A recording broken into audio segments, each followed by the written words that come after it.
Ouvrons maintenant la page sportive de cette édition avec le ballon ovale et le derby de l'agglomération entre Carvin et Le Forêt. Un événement rare pour notre territoire, d'autant que les deux équipes sont en bonne position dans le championnat de 4e série de rugby.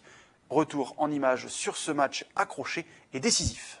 Dans une région où le football est roi, il est très compliqué de faire vivre un club de rugby.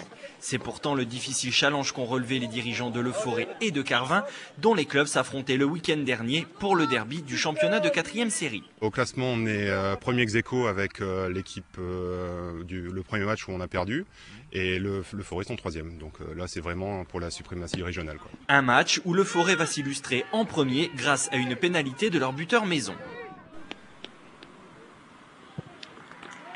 Pourtant, c'est bien Carvin qui maîtrisera le mieux la première moitié de la rencontre en esquivant 3 essais, dont celui-ci suite à un magnifique renversement de jeu. Le doute s'emparera alors des Leforestois. Il n'y a personne qui monte chez nous. Ils sont venus de là-bas, je mets la pression, ils galèrent. Il n'y a personne qui monte, je cherche tout seul. Il y a temps de la faire tomber, de la ramasser, il n'y a personne qui cherche derrière. Grâce au talent de son buteur, Le Forêt réussira tout de même à rester au contact de son adversaire du jour. Mais à la mi-temps, c'est bien Carvin qui virera en tête. Une bonne première mi-temps, on a proposé du jeu, on a mis 3 essais et en face on voit que il n'y a pas trop de jeux proposés, c'est que des points au pied, donc on espère que ça continuera par la suite. Changement de physionomie en seconde période où après un essai transformé, Le Forêt reviendra à la hauteur de Carvin. Les spectateurs assisteront alors à un match beaucoup plus fermé où les avants se livreront un combat sans merci. Et c'est finalement la botte de Cédric Consenza qui permettra au Roc Carvin de remporter ce derby par 22-19. On avait un peu de tension concernant le début de match.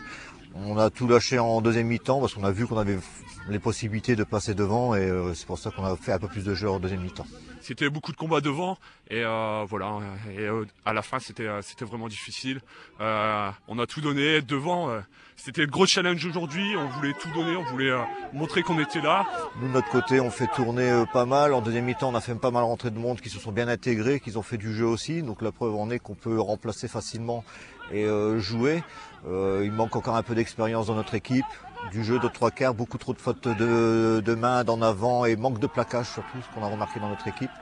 Mais bon, tout ça, ça va se corriger à fur et à mesure. Et comme il est de coutume au rugby, après s'être affrontés sans relâche pendant 80 minutes, les deux équipes se sont ensuite ovationnées très sportivement, même si, du côté des vainqueurs, on ne boudait pas son plaisir.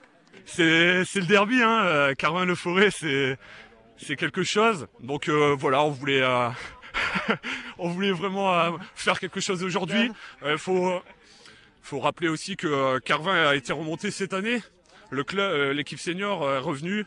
On voulait frapper fort et en tout cas on espère continuer comme ça. On sait que rien n'est joué encore. Il faut penser aussi à Le Forêt qui a fait un gros match aujourd'hui. Car au-delà de la rivalité entre les deux clubs, c'est bien le rugby qui sort grandi de ce derby. Et avec les clubs de Le Forêt et Carvin, l'agglomération peut se satisfaire d'être dignement représentée dans le monde de l'Ovalie.